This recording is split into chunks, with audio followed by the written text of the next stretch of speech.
back, as I've stated, so we'll move on here. Thanks to all my new subs for tuning in and my continued loyal Goon Squad. Appreciate you. Quick update on the inmates. They are still on the loose.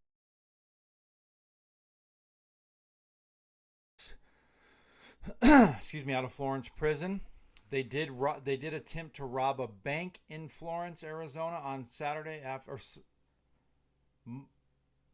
Monday?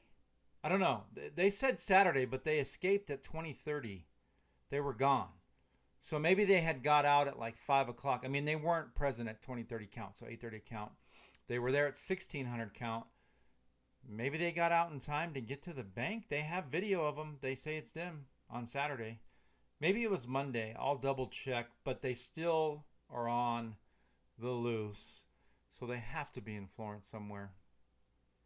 I don't think they got out of Florence because they've got that place on lockdown. But they were pretty well disguised. The news video, you wouldn't have recognized them. Pretty ballsy. They're doing years and years, so who cares, right? They ain't got nothing to lose, like I said. I think it's an inside job. I think that there's probably some dirty staff.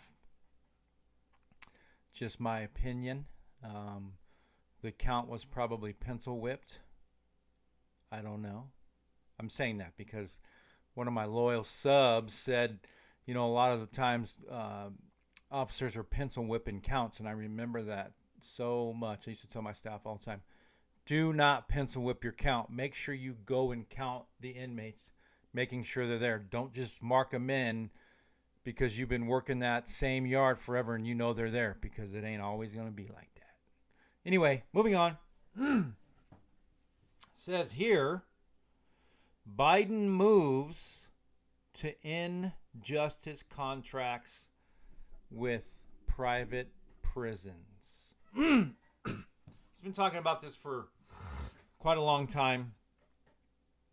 It was part of the batch of executive orders he took, or he signed, to promote racial equity, right? So it says President Biden signed executive orders on Tuesday to end Justice Department contracts with private prisons and increase the government's enforcement of a law meant to combat discrimination in the housing market, part of the new administration's continued focus on racial equality. Equity. I don't know why I keep saying equality. So he's trying to act like he's putting a focus on systemic racism, right? So Mr. Biden also signed orders that make it the federal government's policy to condemn and denounce discrimination against Asian Americans and Pacific Islanders who have faced harassment since the coronavirus pandemic spread from China to the United States, and to strengthen relationships between the government and Native American tribes. The moves are incremental pieces of Mr. Biden's broader push for racial equity, and an initiative that is expected to be a centerpiece of his administration, and that follows an executive order last week directing federal agencies to review policies to root out systemic racism, what I just said.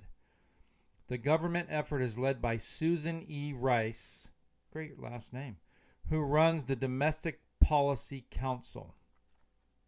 Susan says, I promise you we're going to continue to make progress to eliminate systemic racism, Mr. Biden said before signing the orders. He added that every branch of the White House and the federal government is going to be part of the effort. So the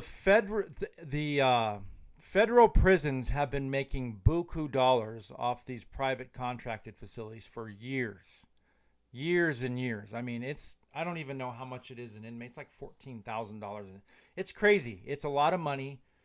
The GEO Group is a big private contracted. They've got tons of facilities out here in Arizona. They've got several in Florence, Arizona. And this is federal, folks. This isn't state. Obviously, state and federal are different. Federal officers make more than state officers, but the benefits aren't as good. I used to do a lot of the testing for the Department of Corrections, and I would get a lot of contracted officers come over to us because they needed the benefits, and the pay wasn't a huge drastic difference, but it was enough. But they used to come test with us all the time. The GEO group actually adopted the correct Department of Corrections intake process to become an officer. I don't know if they still use that. That was back, 3 or 4 years ago. But this is going to eliminate a lot of jobs, right? It's gonna shut down some of these contracted private facilities.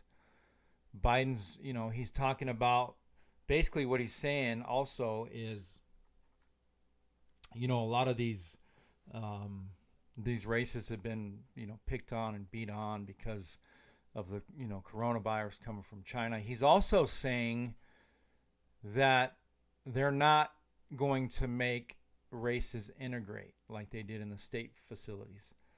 GP yards, that's totally against any type of thing they believe in. So your race has to stick with your race, period. The state facilities have integrated the inmates to where they have to live with other races. That posed a huge problem, and I believe it's still going on. If it's changed and you work out at Lewis or one of these state facilities, let me know what's going on, because I've been out of it. So I may be speaking out of turn here or giving you some false guidance, but I know that they had to integrate because I was there when that happened.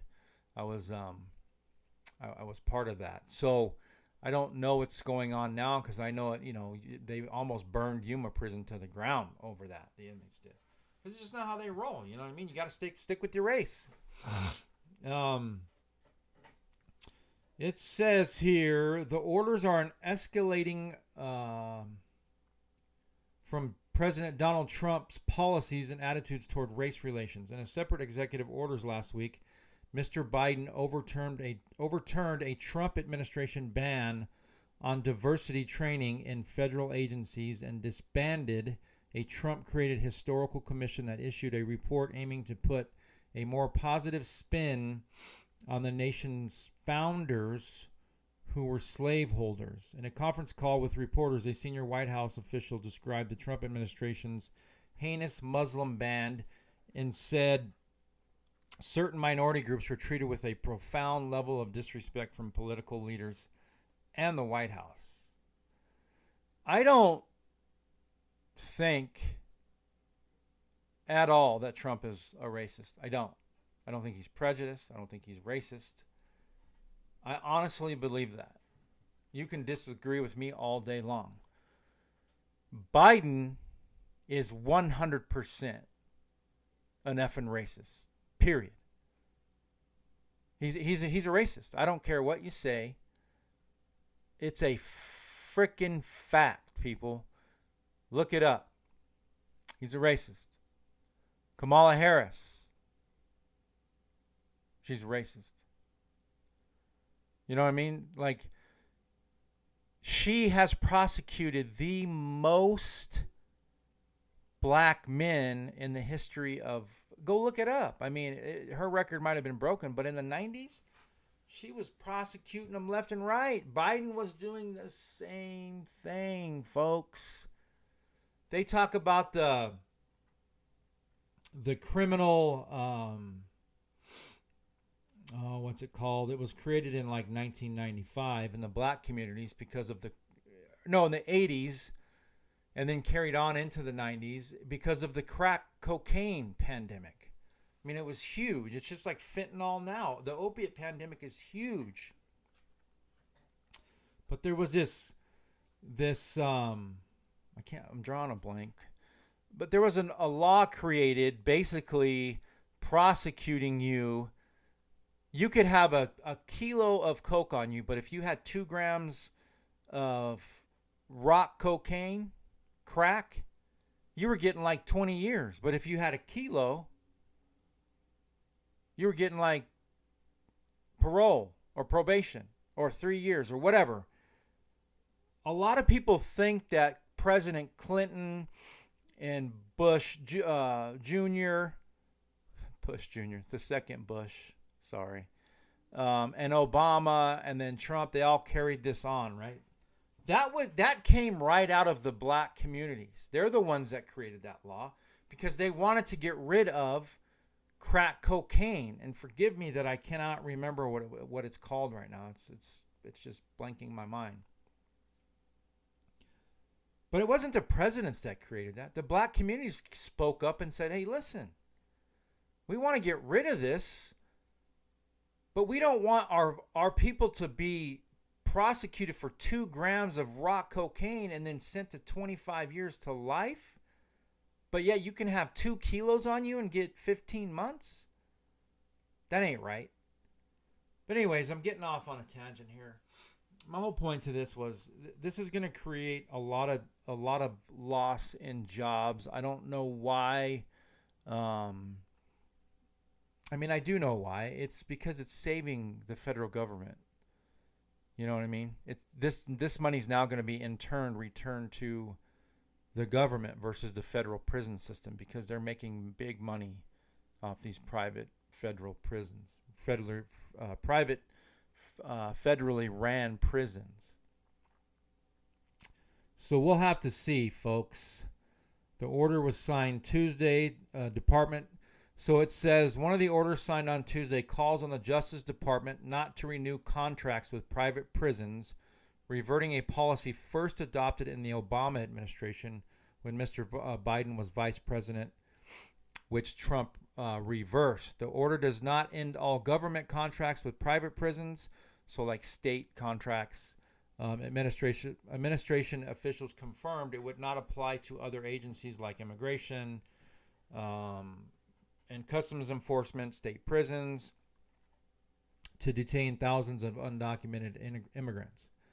So it's just for the Federal Bureau of Prisons. They're ending the contract. So I don't know what they'll do. I don't know if they'll turn it into state-ran facilities or what, but it's definitely going to eliminate jobs. You got officers and staff that have been there for a long time. I mean, that's their career right there, and you're just going to end it? I don't know. It's government, it's politics, it's corruptness, it's craziness. I know I kind of rambled on here, but I don't know. It's crazy. I want to try to. I can't believe it. I drew a blank on that damn law. Let me see if I can get it up here.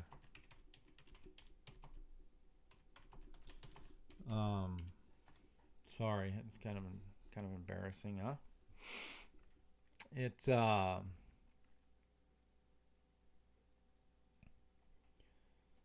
says the Fair Sentencing Act, but that must have been what they did. Something that Barack Obama created in 2010 that reduces the disparity between the amount of crack cocaine and powder cocaine needed to trigger certain federal criminal penalties that carry several years in prison. So if you had a gram on you, it was no less than a 15-year mandatory minimum sentence for a simple possession of cocaine. Now, if you had a simple possession of that was for a simple possession of crack cocaine. If you had a simple possession of cocaine, then it was a 5-year mandatory minimum sentence. Up to a kilo of cocaine. So that's what they were trying to rid the Anti-Drug Abuse Act of 1986 implemented the initial disparity, reflecting Congress's view that crack cocaine was more dangerous and harmful drug than powder cocaine. In the decades since, extensive research by the United States Sentencing Commission and others experts has suggested that differences between the effects of the two drugs are exaggerated and that the sentence disparity is unwarranted. It's crazy. You have a kilo, you get 5 years. You have 2 grams, you get 15 to 25 to life. Does that make sense to y'all? No. So I don't know, y'all. But it was definitely the black communities that created that. It wasn't the presidency's. And anybody's watching this, if you've got different views, I mean, let me know. Speak up on it. Like, let me know. Anyway, appreciate y'all for tuning in. Hopefully, if you're out there and you're working a federal contracted prison right now, go apply at ADC. They're always hiring, Department of Corrections. So make sure you don't let them inmates escape. You might be looking for another job. No, I don't know. On a serious note, I don't know what happened. Hopefully nobody loses their job over it. Odds are they probably will. But I don't know. It sounds like it was an inside job. Somebody was dirty. I don't know. It's hard to say. I really don't know. It's crazy, though. It's definitely crazy. It's definitely going to lose a lot of jobs. Biden is doing stuff that a lot of people don't agree with. He's a politician. Trump wasn't, right? Trump did anything to go against politics. Trump was not a politician. It doesn't look like they're going to have enough to impeach him, by the way, to actually convict him of the impeachment. So he may be. There's two different ones. There's one that says he's never able to run again, and then there's one that would just completely ban him from anything. They said yesterday that they probably don't have enough to do it. So we'll see. Democrats and Chuck Schumer said they do. Hopefully we get this third stimulus check out the door. Of course, Biden promised it when he came in. Now he's talking about, he's open to, lowering the income amounts and blah, blah, blah. And just get it through the House, get it to the Senate, get it to the president, sign off on it, and send it out. That's it. Quit promising and just get it out. I did see yesterday that one of my viewers said that he talked to the IRS, and they did say they are not reissuing checks for closed accounts. I've been saying that for a while now, and then I started seeing, different comments, and then the IRS says that, actually, I'll tell you what it says here just real quick before I log off. It's kind of conflicting, the way it reads. I wish they would just give just a firm answer. Right under Get My Payment, it says, we're automatically reissuing second economic impact payments for some taxpayers who don't recognize the bank account information shown in Get My Payment. Also, payments will be issued by mail for other taxpayers who didn't get a direct deposit because our records show their bank account is closed. What a weak statement. I mean, there's no substance to that. What does that mean? Payments will be issued by mail for other taxpayers who didn't get a direct deposit because our records show their bank account was closed. Can you elaborate a little bit on that? Can you say if that was just for tax firms? If your direct deposit went to an account that was closed, they're going to reissue a check. If you just had a closed bank account for, who knows? Like, what the hell? Come on. Elaborate on that. Hopefully when this third stimulus goes out, which I think it will, it might take some time, hopefully they allow you to update, or they just mail a check and you don't even have to worry about it. As always, I appreciate you tuning in. Take care. Peace.